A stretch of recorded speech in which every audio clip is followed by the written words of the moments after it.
Raz, dva, tři. Tady vidíte základní paralelní jízdu, teďka takzvanou monoline, to znamená brusle v jedné linii, neboli snake. Tady to je jeden z takových základních provedení criss-cross, to znamená, že brusle se kříží. Tady vidíte monoline pozadu. Předpokládám, že přijde criss-cross pozadu, přesně tak. Je tady někdo, komu se to líbí? No proto, pojďme. One foot. To znamená jízda po jedné brusli, která se velmi často uplatňuje v rychlostních disciplínách slalomu. Tady vidíme Nelsona. Je to ten kapitán, který stojí na vrcholu Trafalgarského náměstí v Londýně. Provedení crazy v podání Austina. A tady se bojím, že už můj slovíček končí. Ale tomu znám to taky crazy. My potom vybereme některé z vás, kteří se to budou, ne jako mít možnost zkusit, ale budou muset. A vidím, že začíná polovina lidí couvat. Nebojte se. Tady bude provedení paralelní takové týmové jízdě Trick Nelson. A tu obtížnost začínáme zvyšovat. Navazujeme jedny triky na druhé.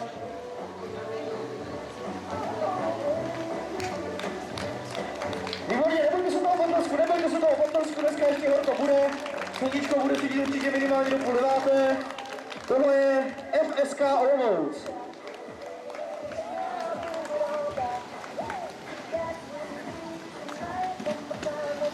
Speed slalom. Tady vidíte, že vyhrává hmotnost.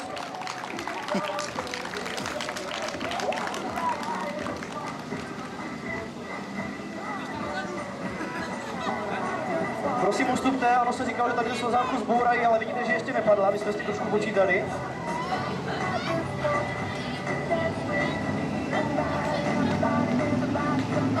Teď jsem zvědavý, kdo vyhraje, protože kluci mají hmotnost úplně stejnou. Vidíte, že Austin to nebyl.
Tady vidíte, že se začíná už také trošku omezovat počet koleček, po kterých se bruslaři pohybují, už to není však 8, ale třeba 5. Samozřejmě při provedení na jedné brusli 4. Já věřím, že uvidíme za chvilku některé pěky, které se pojedou čistě na 2 kolečkách a věřím, tohle jeden z nich. A já doufám, že uvidíme prostě to vrcholné umění a to je provést slalom na pouze jednom kolečku. Kdy to přišlo teď, Austine? ještě ne. Je to tady, dámy a pánové. Vidíte, že ty bousné kolečka, jako to třeba u dětských jízdních kol, nejsou vidět. Jinak v podstatě se běžně používá. Dělám si legraci, tohle je opravdu nezbytné k tomuhle triku mít speciální brusle. Podobně jako teďka předvádí Austin na dvou kolečkách, mít speciální kolečka, která mají trošku jiný profil. Ještě nám chvilku vydrž, ještě vydrž, dobře, pojďte mu pomoct. Dobře, děkujeme.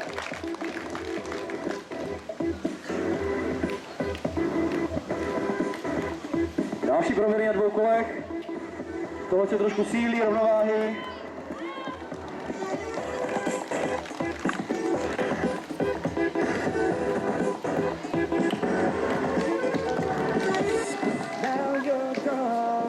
Realize my love for you was strong, and I miss you here, now you're gone.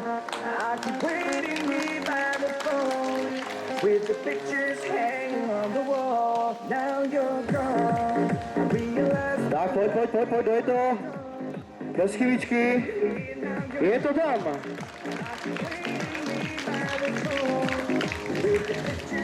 Vidíte, že se začíná nebezpečně zrychlovat, já už se moc neorientuju v tom, kam která noha jde. Trošku mi to splývá.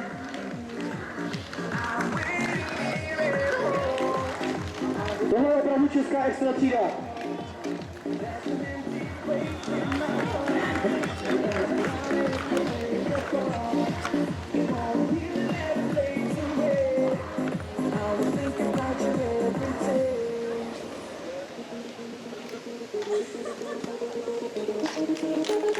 Dobře.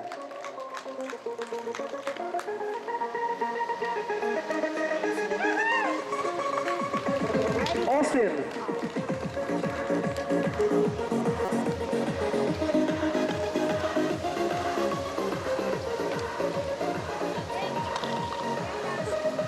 Máme zhruba 15 minut do startu dnešní play night. Uvidíme, kolik se nás tady dneska sejde, kolik lidí sluníčko vytáhlo v vodě. Pojďme společně roztleskat. Počasí je úplně úžasné. Pokud nás nebude mnoho, tak ten úsek můžeme odjet velmi svižně, jako na mokrém povrchu minulý měsíc. Za nějakých 55 minut, to bylo velmi svižný. Je super, že se zapojili, protože taková atmosféra se pochopitelně zhustí daleko víc. Než kdyby tady bylo ticho, jako v krávazích, když je ten polpustu, když všichni spí.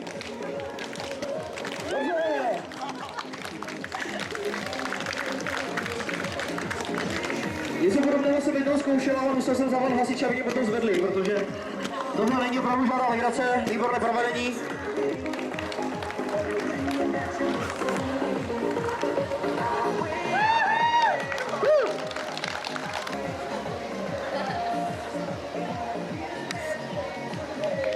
Dobře.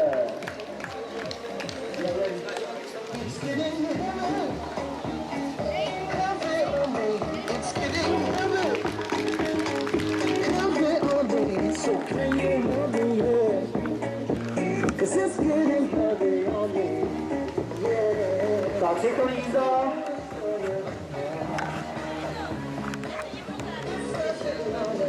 Dneska jeden z vás obdrží poukaz, nebo v podstatě možnost absolvovat 1 hodinu tohoto pokročilého bruslení v městských sadech mezi těmito poháriky. Tady pojedeme tik-tak, bude to vypadat podle mě, nebo blížíme se k provedení crazy, je to tak? Dobře, pojďme podpořit.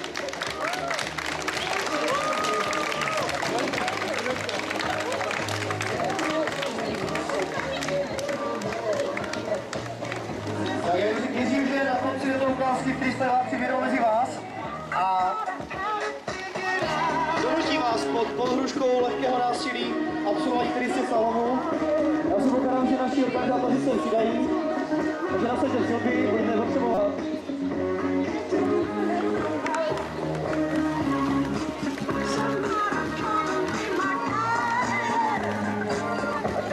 Je to tam.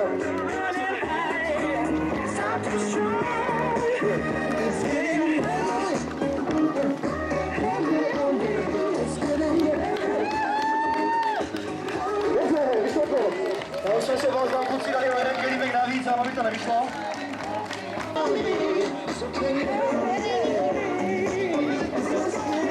Uvidíme, jestli to vyjde holka úplně stejně. Vidíte s další freestylovou vložkou. To je to takzvaný battle, kdy dva bruslaři, podobně jako třeba tanečníci a jiní freestyloví umělci proti sobě trošku soupeří. To bude asi jako 4 v tenise. Kvitová s Radeckou proti Štěpánkovi a Berdychovi. Nádhera, Efilská!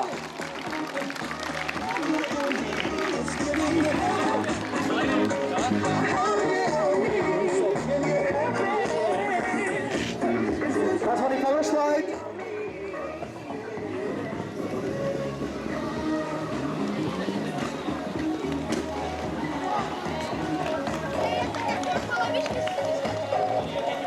Takzvaný T-stop s přední brzdou, s předně předloženou nohou. Power slide ve frontální postavení. 180. Freestyle Skating Club. Ti tady dneska přijde hlavně pro vás. Tak vám vlastně poprosím, zkuste si to první 24 lidí, kteří